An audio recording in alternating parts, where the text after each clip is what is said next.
Assalamualaikum warahmatullahi wabarakatuh.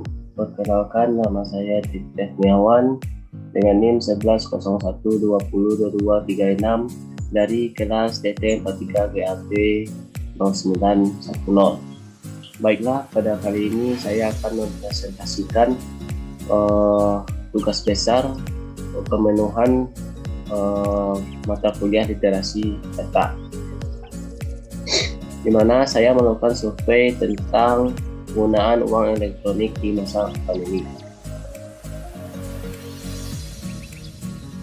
Materi pembahasan. Yang pertama ada pendefinisian pertanyaan riset, yang kedua identifikasi data, yang ketiga pengumpulan data, yang keempat evaluasi data, yang kelima visualisasi data, yang keenam ada analisis dan interpretasi data, dan yang terakhir kesimpulan. Pendefinisian pertanyaan riset seperti yang bisa dilihat pada layar, di mana apakah penggunaan e-money atau uang ini aman digunakan di masa ini. Yang pertama yaitu tidak terlalu sederhana dan terlalu kompleks, betul. Terus apakah yang dibutuhkan lebih dari sekedar sederhana, betul. Apakah kita memiliki data yang cukup dan jenis data yang tepat, ya. Terus apakah bisa didapatkan jawaban yang jelas, ya.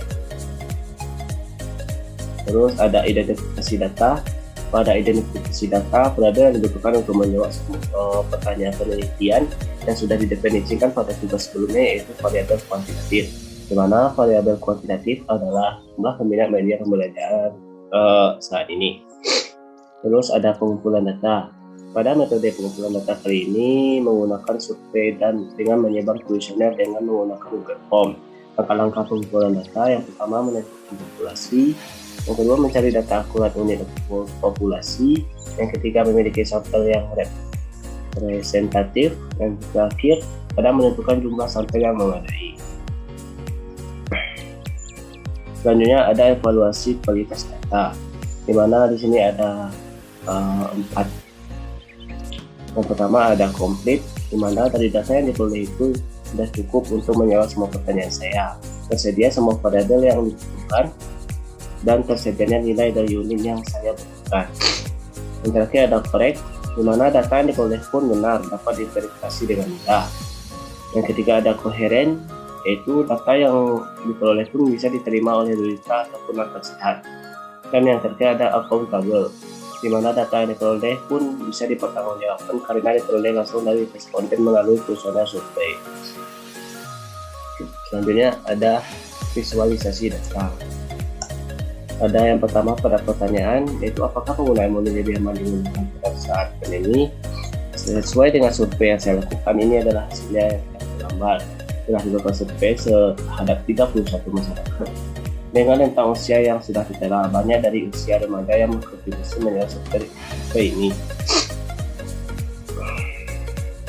Selanjutnya, pertanyaan selanjutnya, di masa pandemi seperti sekarang, menurut Anda apakah penggunaan e-money lebih aman dengan penggunaan uang tunai?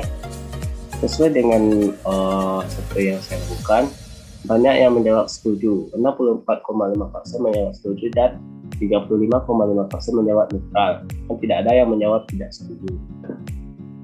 Selanjutnya,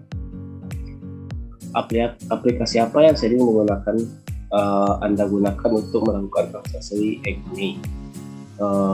Bisa dilihat pada gambar pada layar presentasi, di mana aplikasi yang banyak digunakan yaitu aplikasi Dana, yaitu sebanyak 41,9%. Selanjutnya diikuti oleh aplikasi lainnya seperti M-Banking atau aplikasi e-uang elektronik lainnya. Selanjutnya ada yang memakai OVO dan GoPay. Selanjutnya, apakah penggunaan e-money memungkinkan Anda memperoleh manfaat rasa aman dalam interaksi? Bisa dilihat pada layar presentasi, di mana 74,2% menjawab setuju dan 25,8% menjawab netral. Jadi kemungkinan kesimpulannya, menggunakan uang e-money sangatlah aman dan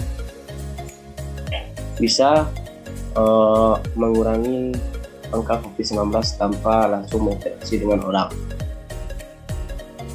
Selanjutnya, Apakah Anda pernah merasa khawatir penggunaan imunisasi karena berpotensi gagal melakukan transaksi? Pada layar presentasi bisa dilihat 67,7% menjawab pernah dan 32,3% menjawab pernah. Berarti bisa disimpulkan banyak juga yang merasa khawatir penggunaan imunisasi potensi gagal. Bisa disebabkan oleh sinyal atau hal-hal yang lainnya. Tentunya ini adalah ada beberapa jawaban yang saya letakkan di layar presentasi, yaitu kelebihan dan kekurangan dari imunisasi, di mana ada yang menjawab lebih aman, kekinian, dan memudahkan dalam interaksi tanpa ribet mengeluarkan uang, dan kekurangannya adalah masih banyak oknum yang menyalahgunakan imunisasi.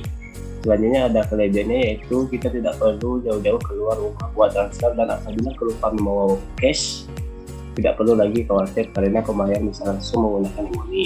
Kekurangannya yaitu terkadang susah diakses dikarenakan sinyal yang buruk, atau pada saat pemasangan imunisasi yang harus memenuhi syarat-syarat yang banyak, dan untuk pemasangannya yang kadang tidak bisa diakses pada HP tertentu. Selanjutnya ada kelebihan tidak perlu belajar keluar dan mengurangi transaksi dengan orang-orang.